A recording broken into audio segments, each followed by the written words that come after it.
हाँ बच्चों, तो मैं लोहा इस्पात उद्योग के बारे में बात कर रहा था कि द्वितीय पंचवर्षीय योजना में 3 बड़े लोहा इस्पात उद्योग स्थापित होते हैं इंडिया में। भिलाई लोहा इस्पात उद्योग, दुर्गापुर लोहा इस्पात उद्योग और राउरकेला लोहा इस्पात उद्योग। भिलाई की स्थापना जहाँ रूस की सहायता से होती है, वहीं दुर्गापुर लोहा इस्पात उद्योग की स्थापना ब्रिटेन की सहायता से होती है और राउरकेला इस्पात उद्योग की स्थापना जर्मनी की सहायता से होती है। इसके बाद ये तीनों कारखाने 1965 से 62 के बीच बनकर तैयार होते हैं। तीनों कारखानों को हिंदुस्तान स्टील लिमिटेड के अंतर्गत रखा जाता है। तीसरी पंचवर्षीय योजना में बोकारो लोहा इस्पात उद्योग की स्थापना होती है और एशिया लेवल पर ये उस समय अपने आप में सबसे बड़ा लोहा इस्पात उद्योग था। इसकी स्थापना में सोवियत संघ सहयोग करता है।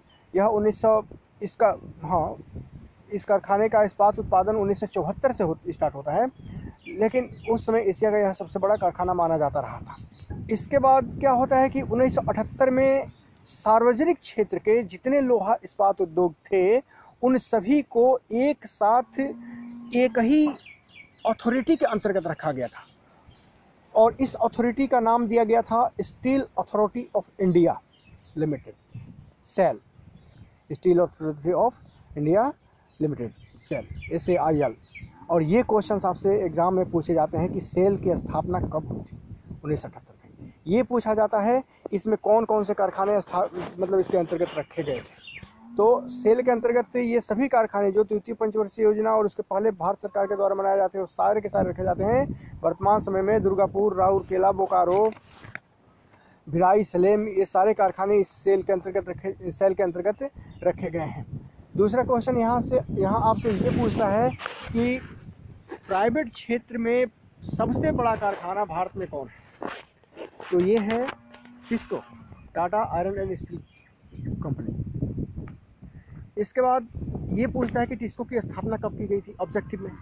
दूसरा ऑब्जेक्टिव में ये पूछता है कि टिस्को ने इस्पात का उत्पादन कब से प्रारंभ किया। चौथा ये पूछता है कि टिस्को की स्थापना हुई कहाँ थी? तो खरकई और स्वर्णरेखा के संगम पर की गई थी, खास करके खरकई और स्वर्णरेखा के संगम पर की गई थी साक्षी में।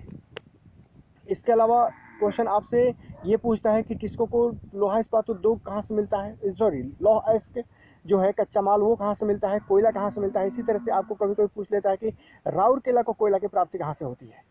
चूँकि भारत में लोहा इस्पात उद्योग की स्थापना जो है ये न्यूनतम परिवहन लागत सिद्धांत के आधार पर, जो कि बेवर ने दिया था, उसके आधार पर की गई थी। कहने का मतलब कि जिस बिंदु पर सबसे कम परिवहन लागत लगता हो वहां पर अगर उद्योग को स्थापित किया जाए तो लाभ की संभावना सर्वाधिक होती है। ये बात बेवर ने कही थी और इसी सिद्धांत को ध्यान में रखकर, इसी नियम को ध्यान में रखकर भारत के अधिकतर लोहा इस्पात उद्योग स्थापित किए गए हैं। क्यों? इसलिए कि लोहा इस्पात उद्योग एक भार हरास उद्योग है। जितना मटेरियल लगाया जाता है उसकी तुलना में बहुत कम भार का उत्पाद प्राप्त होता है। जैसे आपको 1 टन अगर लोहा बनाना हो तो 2 टन कोयला, 2 टन लौह अयस्क, आधा टन मैंगनीज और आधा टन आपको चूना और तथा अन्य पदार्थ जैसे कि मैंगनीज, डोलोमाइट, चूना पत्थर, ये सब आधा टन लग जाते हैं। चूँकि इसमें लौह अयस्क भी भार वाला है, कोयला भी भार वाला है। जितनी लंबी दूरी तक आप ढोएंगे उतना ही ज़्यादा आपको परिवहन खर्च देना पड़ेगा। यही कारण है कि लोहा इस्पात उद्योग की स्थापना भारत में अधिकतर लोहा इस्पात उद्योग कोयला क्षेत्र में किए गए हैं, दूसरा लोहा क्षेत्र में किए गए हैं। तो तीसरा ऐसे भी उद्योग हैं जो लोहा और कोयला के बीच के स्थान पर किए गए हैं, जैसे आपका टिस्को। यह लोहा और कोयला दोनों क्षेत्रों के, दोनों खानों के बीच में स्थापित है। इसी तरह से केवल लौह अयस्क के क्षेत्र में स्थापित लोहा इस्पात उद्योग जो है वो है भिलाई है, राउरकेला है, भद्रावती है, सलेम है तमिलनाडु का, इसी तरह से विजयनगर है। ये सारे के सारे उद्योग लौह अयस्क के क्षेत्र में स्थापित किए गए हैं। इसी तरह से कोयला के क्षेत्र में जो उद्योग हैं उनमें सबसे प्रमुख है बर्नपुर, हीरापुर, कुल्टी, त्रिकट, इसी को कहते हैं बर्नपुर, हीरापुर, कुल्टी के त्रिकोण को। अच्छा, इसके बाद दुर्गापुर है, इसी तरह से बोकारो है। तो यहाँ ध्यान दीजिए, बोकारो कोयला क्षेत्र में है, दूसरी तरफ अभी मैंने आपको बताया था कि लौह अयस्क क्षेत्र में आपका राउरकेला है, भिलाई भी है। तो राउरकेला को कोयला नहीं है और बोकारो को लौह अयस्क नहीं है। जो रेलवे वैगन बोकारो, झरिया बोकारो से राउरकेला के लिए कोयला लेके जाते हैं, वही रेलवे वैगन राउरकेला से लौटने के क्रम में बोकारो स्टील कंपनी के लिए लौह अयस्क लेके आते हैं, और दोनों एक दूसरे के प्रतिपूरक बन जाते हैं, और इस तरह से दोनों लौह अयस्क उद्योगों का विकास हो जाता है। ठीक इसी तरह से भारत में लोहा, जमशेदपुर का जो Tata iron and steel company है, यही एकमात्र ऐसी कंपनी है जो लोहा और कोयला दोनों के बीच में स्थापित है, दोनों कच्चे स्रोतों के बीच स्थापित है। चौथा एक और टाइप है, वो है तटीय लौह इस्पात केंद्र। इसमें विशाखापत्तनम, पारादीप का हाल फिलहाल का खुला हुआ लोहा इस्पात केंद्र, ये सब शामिल है। ठीक है, तो ये जो उद्योग हैं, हाँ यही कारण है कि इन उद्योगों की स्थापना या स्थानीयकरण पर न्यूनतम परिवहन लागत का बड़ा प्रभाव होता है।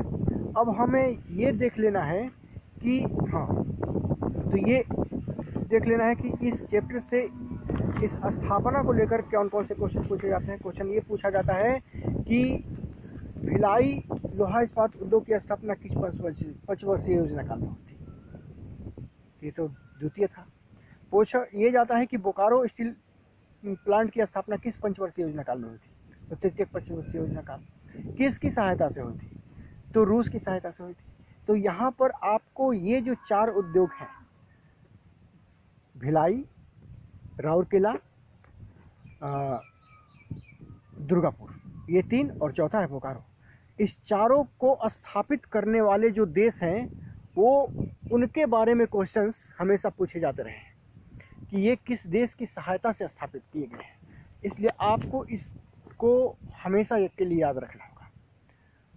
तो भीरू यानी भिलाई रूस के द्वारा, राज यानी राउरकेला जर्मनी के द्वारा, दुबरी यानी दुर्गापुर ब्रिटेन के द्वारा, और बोरू यानी कि बोकारो रूस के द्वारा। क्वेश्चन ये भी पूछा जाता है कि रूस के द्वारा निम्न में से कौन कौन से लोहा इस्पात उद्योग स्थापित किए गए, तो बोकारो तृतीय पंचवर्षीय योजना में और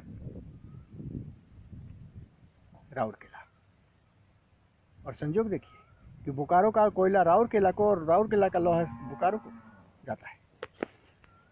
इस पर नज़र बोकारो रूस गवर्नमेंट की थी, और उसने ही इंडिया को बताया था कि तुम एक यहाँ स्थापित कर लो, एक वहाँ, तो दोनों को लोहे और लोहा अयस्क और कोयला की प्रतिपूर्ति हो जाएगी। और भारत सरकार ने ऐसा ही किया और दोनों कारखाने सफल हैं। खैर, तो यहाँ से जो क्वेश्चंस पूछे जाते रहे हैं वो मैंने आपको बता दिए हैं, इसलिए इस वीडियो को बढ़िया से देखिए, इसको लाइक कीजिए, और आपको इसका बेनिफिट मिले अगले वीडियो का, इसके लिए सब्सक्राइब कीजिए और बेल का बटन दबाइए। अगर ऐसा नहीं करेंगे तो घाटा आपका ही होगा। Thank you. अगले वीडियो में हम लोग ये देखेंगे कि कौन सा लोहा इस्पात उद्योग कहाँ पर स्थापित है, इसको कच्चे माल के स्रोत कौन कौन से हैं, ठीक है, और इसका बाज़ार केंद्र क्या है। तो इसके बारे में डिटेल स्टडी, खास करके कुछ खास लोहा इस्पात उत्पादन केंद्रों की हम अगले वीडियो में करेंगे। धन्यवाद।